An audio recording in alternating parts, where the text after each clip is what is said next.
नमस्कार मित्रों, आज हम एनपीएस वाले कार्मिकों के लिए एक नई योजना जीपीएफ 2004 की संपूर्ण जानकारी प्राप्त करेंगे। इसके लिए इस वीडियो को बिना स्किप किए पूरा देखिए।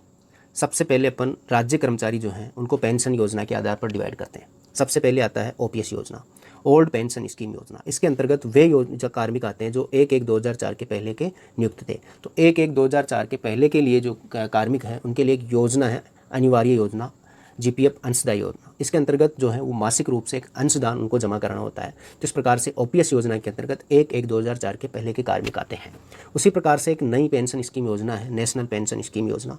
इसके अंतर्गत 1/1/2004 व इसके पश्चात के कार्मिक आते हैं।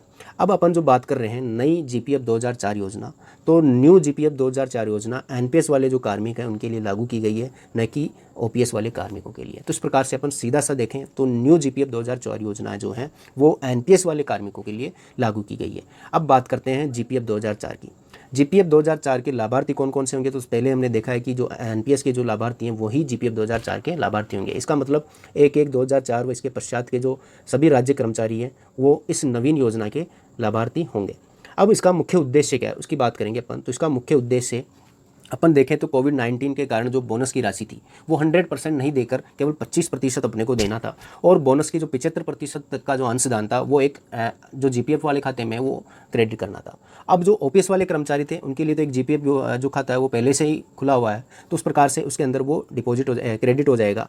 अब जो बचा हुआ जो कर्मचारी है एनपीएस वाले वर्ग के लिए एक जीपीएफ 2004 नाम से खाता खोला जाएगा, और ये जीपीएफ 2004 उन्हीं के लिए लागू की गई है। तो इसका मेन उद्देश्य सीधा अपन देखें तो बोनस की राशि जो है उसका 75% तक का जो अंशदान है वो जीपीएफ 2004 के खाते में क्रेडिट करना है।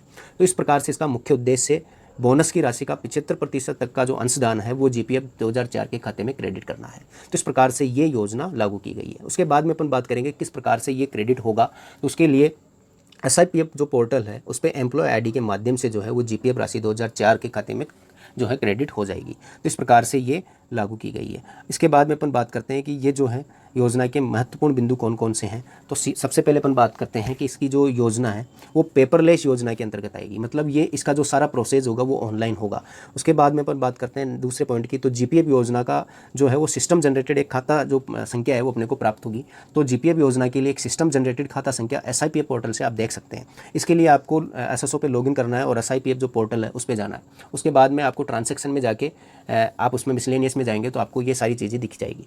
और यदि आपको इसमें कोई प्रॉब्लम आ रही है तो इसके लिए मैं अलग से एक वीडियो बना दूंगा जिसके माध्यम से आप उसकी सारी प्रॉब्लम को सोल्व कर सकते हैं। उसके बाद में नेक्स्ट जो है पॉइंट आता है एसएसओ के माध्यम से आपको एक मनोनीत जो फॉर्म है वो भरना होगा। तो इसके अंदर अपने को मनोनीत जो है मतलब नॉमिनी जो है वो इसके अंदर ई साइन के माध्यम से भरना होगा। अब मनोनीत जो है वो किस किस को भर सकते हैं, मनोनीत नॉमिनी किस किस को कर सकते हैं, तो इसके अंतर्गत माता पिता, पति पत्नी, पुत्र पुत्रियाँ, अविवाहित बहनें, अवयस्क भाई, और इन सभी को अपन इसके अंदर नॉमिनी भर सकते हैं। उसके अलावा यदि इनमें से कोई भी हमारे पास अवेलेबल नहीं है, उसके मतलब इसके अंदर परिवार की परिभाषा के अंदर ये सभी आते हैं। यदि परिवार नहीं है तो फिर अपन मनोनीत किसी को भी कर सकते हैं। तो इस प्रकार से इसके अंदर ब्लड रिलेशन एक महत्वपूर्ण भूमिका निभाता है। ब्लड रिलेशन होना अनिवार्य है। यदि ब्लड रिलेशन नहीं है तो उसके अलावा किसी को भी मनोनीत किया जा सकता है। तो इस प्रकार से ये ई साइन के माध्यम से अपने को मनोनीत करना होगा। उसके बाद अपन बात करते हैं जीपीएफ नियम 1997 जो नियम है 11(1) और इसका जो सब पॉइंट है 1, इसके अंतर्गत सारे जो नियम है इस जीपीएफ 2004 के अंतर्गत लागू होंगे, केवल अनिवार्य कटौती के अलावा।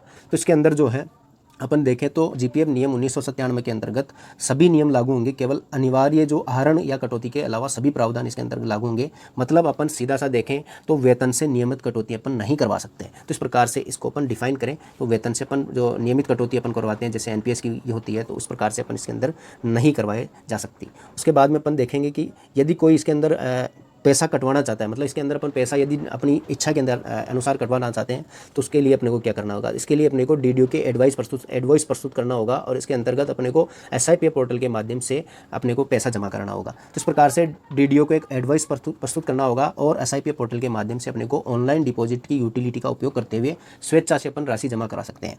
अब इसके अंदर जो राशि जो जमा कराएंगे वो कितनी हो सकती है, तो ये वार्षिक परिलब्धियों की सीमा तक ऑनलाइन अपन डिपॉजिट कर सकते हैं। अब वार्षिक परिलब्धियों की सीमा का मतलब क्या है, तो इसको अपन नेक्स्ट स्लाइड में डिस्कस करने वाले हैं, तो देखते हैं।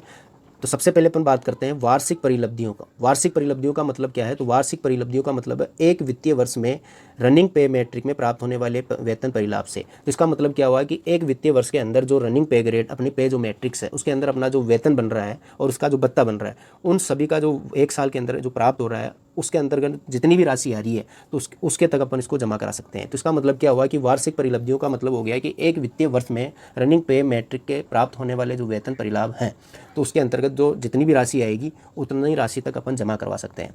अब इसके लिए एक महत्वपूर्ण जो 2 चीज़ें हैं वो मेरे को बहुत अच्छी लगी। जमा पर जो है धारा 88 आयकर अधिनियम 1961 के अंतर्गत आयकर में छूट का प्रावधान इसके अंदर दिया गया है। तो इस प्रकार से आयकर जो इनकम टैक्स है उसके अंदर एक छूट का प्रावधान है और साथ ही इसके अंदर जमा राशि पर राज्य सरकार द्वारा एक निश्चित ब्याज जो है वो अपने को मिलेगा। तो इसके अंदर कितना ब्याज जो है वो मिलेगा, तो 7.5%, 7.5% जो है ब्याज आपको इसके अंतर्गत मिलेगा। ये जो 7.5% है ये 1/4/2020 से लागू किया गया है। इसके पहले जो है वो 8.5% था। तो इस प्रकार से ये 8.5% से 7.5% कर दिया गया है। उसके बाद अपन बात करते हैं कि इसके अंदर जो हमने पैसा जो जमा कराया है वो किन किन कंडीशन में अपने को वापस मिल सकता है। तो इसके लिए सबसे पहले अपन बात करेंगे किन किन कंडीशन में मिल सकता है। तो यदि कोई सेवा निवृत्त हो जाता है या सेवा त्याग देता है या अनिवार्य सेवा निवृत्ति ले लेता है या सेवा से निष्कासित कर दिया जाता है या फिर उसकी मृत्यु हो जाती है, तो मृत्यु के केस में उसके नॉमिनी को पैसा मिलेगा और इसके अलावा जो सभी मैंने केस बताए उसके अंदर उस स्वयं लाभार्थी को पैसा मिलेगा। तो इस प्रकार से जीपीएफ योजना 2004 जो है हमने डिस्कस की। अब आपको ये बताना है कि जीपीएफ 2004 योजना है वो कार्मिकों के हित में है या नहीं है। यदि हित में है तो आपको कमेंट में बताना है और नहीं है फिर भी आपको कमेंट में बताना है। तो इस प्रकार से आपको ये बताना है कि जीपीएफ योजना जो है वो कार्मिकों के हित में है या नहीं है। यदि वीडियो आपको अच्छा लगा है तो उसको लाइक और शेयर करना न भूलें। इसी प्रकार से हम अच्छी वीडियोज़ जो हैं जीपीएफ योजना की जैसे लाए हैं 2004 की, इसी प्रकार से जो है जीपीएफ सेव योजना है उसको भी अपन वीडियो लाएंगे। तो इस प्रकार से ये वीडियो आपको अच्छा लगा है तो फिर एक बार बोलूँगा कि लाइक और शेयर कीजिए। ऐसी नॉलेजेबल वीडियो और एसएसओ पोर्टल और एसआईपीएफ जो पोर्टल है उससे संबंधित समस्या समाधान के लिए हम बहुत सारी वीडियोज़ लाएंगे। इसके लिए आपको चैनल को सब्सक्राइब करना है। धन्यवाद।